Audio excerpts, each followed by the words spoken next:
work to do. This will grab a little bit more. So there is good feedback with this. This is kind of like how the feedback is on the Zulu Gray to some regards. Like it's got that grab that's telling you what's going on with the texture on the apex, or along the apex, along the bevel, because it gives you a little bit of the breaks or slow down or whatever when it's not fully consistent with the scratch pattern.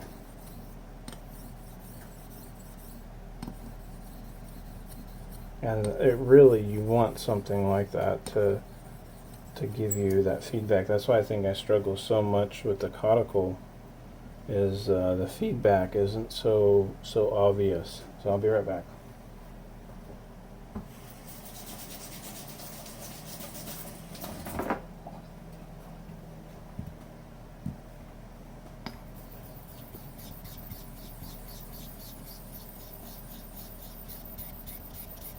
And that might be a thing for it being a sedimentary stone, metamorphic sedimentary stone, like the slate and the mudstone and shale. They do give you fairly good feedback when you're working on them, but because the particle is so small,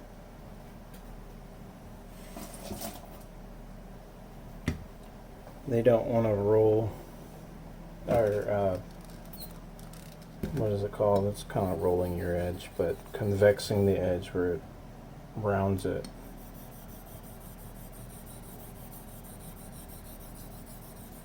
To me, if you're rounding it, you're chasing your tail. You know, you're having to take off the back bevel to be able to reach the apex again, and so it's just so much work to go back. So I started using slates or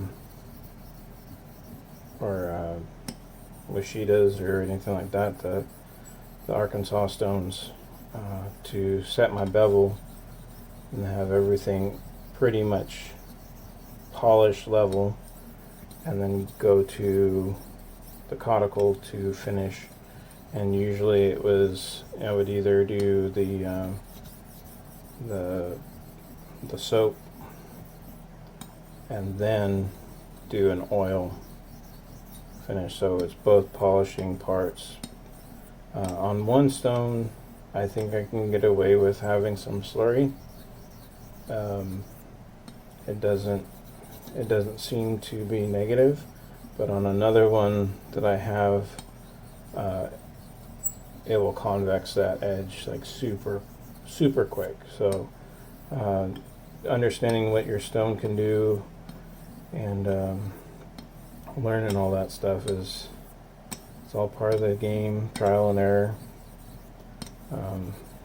But so far that's what I've had to do, and it's helped me get a lot further with my edges, but at the same time I'm still wanting to get better progression, either the Delicate method or whatever it is other people use for one stone honing.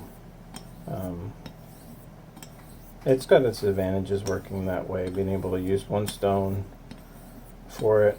It is quite the accomplishment to be able to do it, and it puts you in touch with your stone. Like you get to know it, and so it's definitely worth it to practice.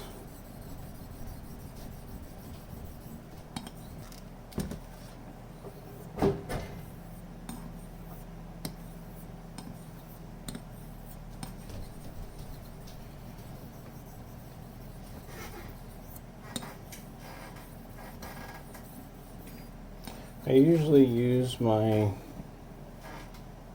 talc stone to bring it out, but I think I'll forgo it on this one and try it without to see what I can do, because I'm still trying to learn this one.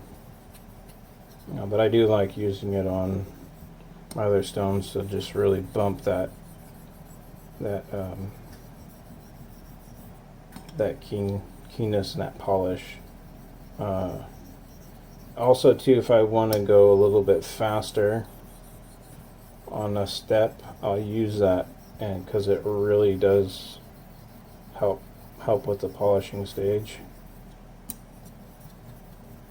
Because your refinements should be done with your bevel set, and then you're just basically maintaining that and changing the scratch patterns to really get to those bottom or those valleys of the previous scratch patterns in order to refine that apex. And I'm feeling something. I don't know if it's something in the stone or what it is. I'm going to have to look at it.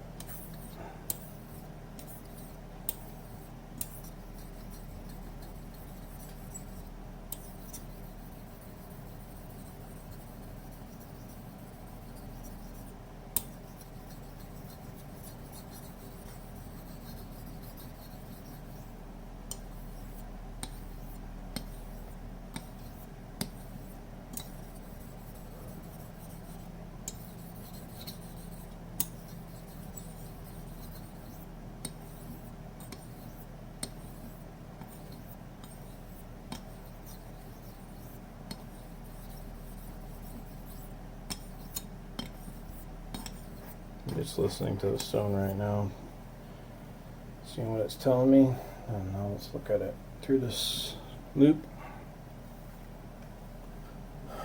So well, let me try doing the straight Dawn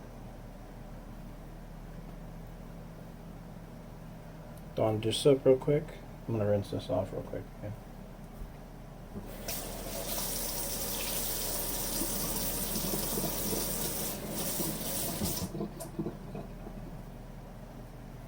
And see how that goes. If it feels like I need to go back to a little bit of slurry, I will, but this is just a gauge how it feels.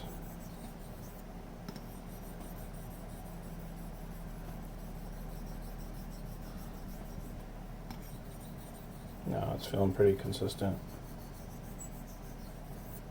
And it's not quite where the teeth are in it, like it feels like it's gonna grab and shred the edge. It's not quite that, but it feels like it's getting pretty thin.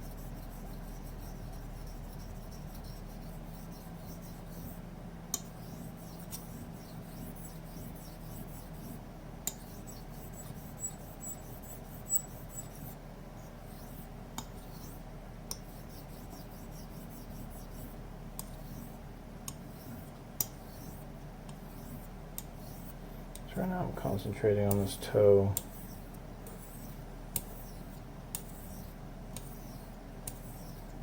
So it feels the same yet. There it goes.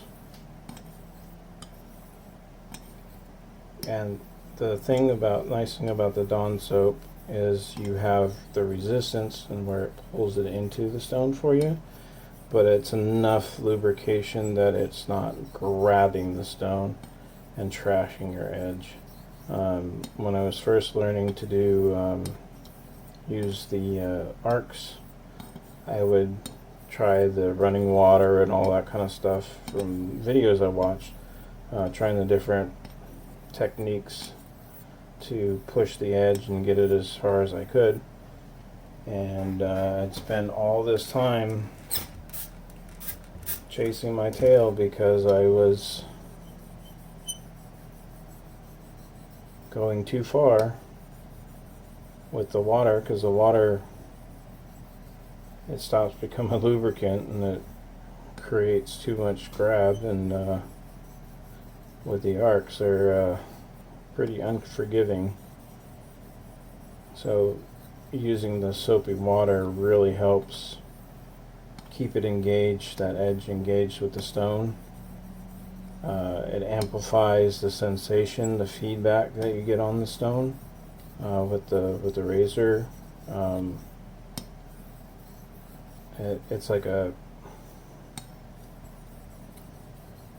a nice tail, and so you get used to that really obvious feedback, and going to another stone like the caudicle makes it difficult to adjust to it, because so many other stones are similar to how they do that feedback. With the JNet, I think I had better. The sensation is different, of course, but it wasn't as strong unless you did the soapy water on the finishing stage and polishing on the final stone.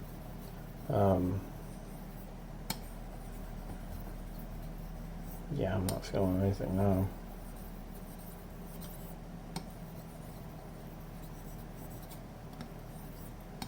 So it feels consistent. So I'm going to be probably going to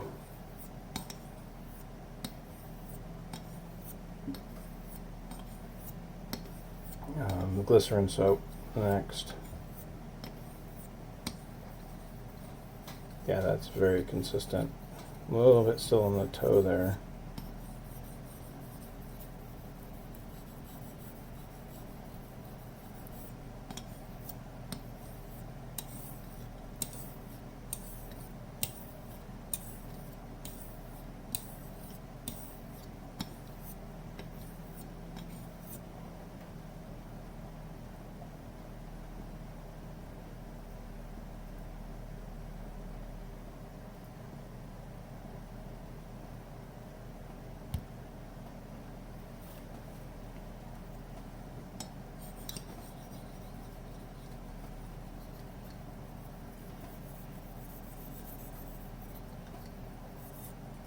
Very silky feeling now on the stage of the stone. In some ways similar to the Zulu gray, but the Zulu gray, even though it's kind of silky, it still has a matte feel to it. It's just, that's all I can describe to it. But it's like very, very smooth. This is a smoother feeling. You have more resistance, I think, with the Zulu. Even in the final stages and the polishing, you still have a little bit of that matte grab, kind of like a JNet with the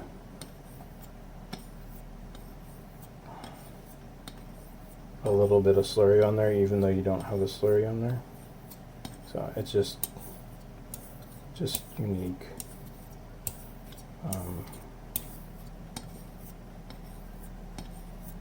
And I got no pressure. It's just letting that soap carry it, basically.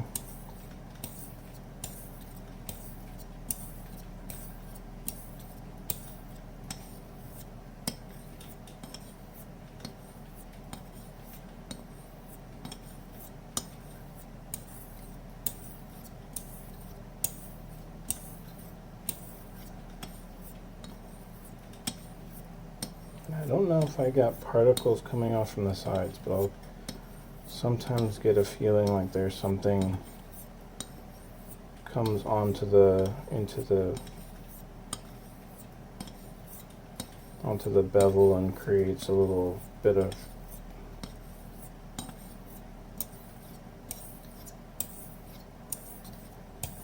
I don't know, contamination feeling kind of thing. But when I looked at the thing, I didn't notice any deep striations or any chipping.